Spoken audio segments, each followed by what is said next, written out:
দীর্ঘদিন যাবৎ জেলা সদরে কোনো অডিটোরিয়াম না থাকায় স্থবির হয়ে পড়েছে নেত্রকোনার সাংস্কৃতিক অঙ্গন।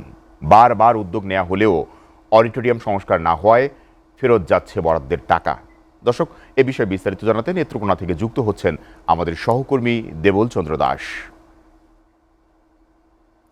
দেবল, আমরা যতটুকু জানি সারা দেশের প্রত্যেকটি জেলায় একটি করে অডিটোরিয়াম রয়েছে। নেত্রকোনায় কেন অডিটোরিয়াম নাই এবং এই না থাকার বিষয়ে কি বলছে কর্তৃপক্ষ, আর সাংস্কৃতিক অঙ্গনে কতটুকু প্রভাব রয়েছে, বিস্তারিত জানাবেন। আপনি কি যেমনটি বলেছেন, আপনাকে প্রথমেই জানিয়েছি আসলে আমাদের নেত্রকোনা একটা কথা আছে, আঞ্চলিক কথা, যে মহুয়া মলুয়ার জেলা নেত্রকোনা। আসলে আমাদের নেত্রকোনায় কিন্তু যে এই যে মহুয়া মলুয়ার যে হিসাবটা, আসলে আমাদের যে নেত্রকোনা আঞ্চলিক ভাবে যে কিচ্ছাপালা, জারি গান, সারি গান, এগুলো প্রচুর পরিমাণে আমাদের এখানে হয়ে থাকে। এবং সেই ক্ষেত্রে যে আমাদের বিশেষ করে যে আমাদের কুদ্দুস বয়াতি, এরকম ধরনের অনেক শিল্পী রয়েছে যারা এখান থেকেই কিন্তু প্রতিষ্ঠিত হয়েছে। তো এই যে এইখানে যে আমি যেখানে দাঁড়িয়েছি দেখতে পাচ্ছেন যে এটা একেবারে খোলা জায়গা। তো এইখানে একটা কিন্তু অডিটোরিয়াম ছিল, যেটা 1989 সালে 1979 সালে এটা প্রতিষ্ঠিত হয়েছিল। তো তারপরেই কিন্তু এটা ধীরে ধীরে কিন্তু আসলে কিছু হওয়ার পরে কিন্তু 2009 সালে কিন্তু পৌরসভার পক্ষ থেকে এটিকে পরিত্যক্ত ঘোষণা করা হয়।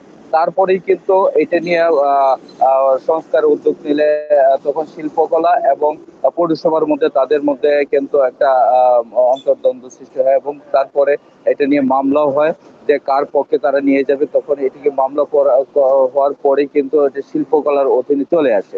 তারপরে এটিকে পৌরসভায় কিন্তু এই যে ভঙ্গুর অবস্থা ছিল, এটিকে ভেঙে একেবারে সরিয়ে দেয়।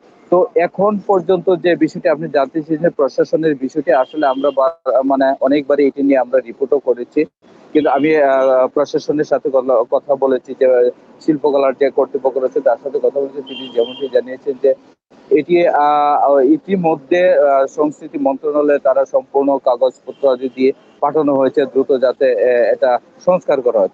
আরেকটি বিষয় আপনাকে জানিয়ে রাখি যে আমরা বিভিন্ন ভাবে আমরা জানতে পেরেছি এটার জন্য বিভিন্ন সময় কিন্তু 2 থেকে 3 বার এটার জন্য টাকা বরাদ্দ আসছে, তারপরে কিন্তু বিভিন্ন কারণে কিন্তু টাকা আবার ফেরত চলে গেছে, কিন্তু সংস্কারের কোনো উদ্যোগ নেয়নি। এতে করে কিন্তু আসলে আমাদের নেত্রকোনার যে সংস্কৃতি অঙ্গন আসলে একেবারে কিন্তু ভঙ্গুর অবস্থা রয়েছে।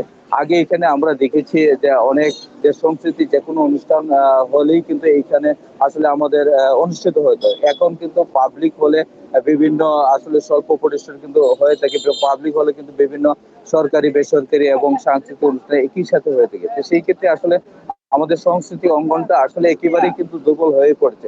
আমাদের কিন্তু নেত্রকোনা জেলার সংস্কৃতির একটা বিশাল একটা অংশ জুড়ে কিন্তু রয়েছে। তো সেই ক্ষেত্রে কিন্তু প্রত্যেকেরই দাবি, এবং সংস্কৃতি অঙ্গনে যারা আছে প্রত্যেকেরই একটা দাবি এবং নেত্রকোনাবাসীর দাবি, যাতে দ্রুত এটি সংস্কার করে আসলে একটি আধুনিক স্টেডিয়াম নির্মাণ করা হয়। সেটি কিন্তু আসলে সকলের পক্ষ থেকে একটা জোর দাবি। তো আমার কাছে নেত্রকোনা থেকে আসলে এই ছিল সর্বশেষ পরিস্থিতি। দেবল, আপনাকে ধন্যবাদ।